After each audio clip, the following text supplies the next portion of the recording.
ساعت‌های خاتم و معرق کاری شده، شمعدانی‌های زیبا، زیورآلات طلایی و نقره‌ای رنگ به همراه سنگ‌های زینتی ساخت ایران بخشی از محصولاتی است که در یکی از غرفه‌های 40مین نمایشگاه بین‌المللی دهلی نو عرضه شده است.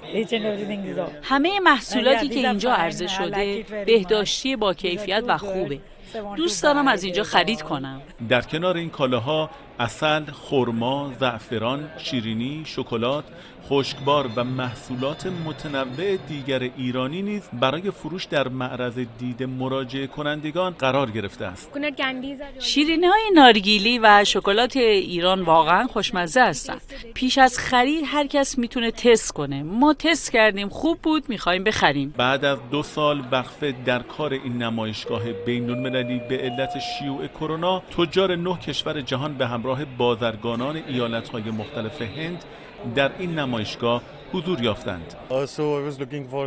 من برای خرید میوه‌های خشک و آجیل به نمایشگاه آمدم. میدانم که غرفه ایران بهترین جا برای تهیه آنهاست و برای همین به اینجا آمدم. محصولات این غرفه واقعا خوب هستند. این عسل ویژه است، طعم آن لذیذ و بوی خوبی هم دارد.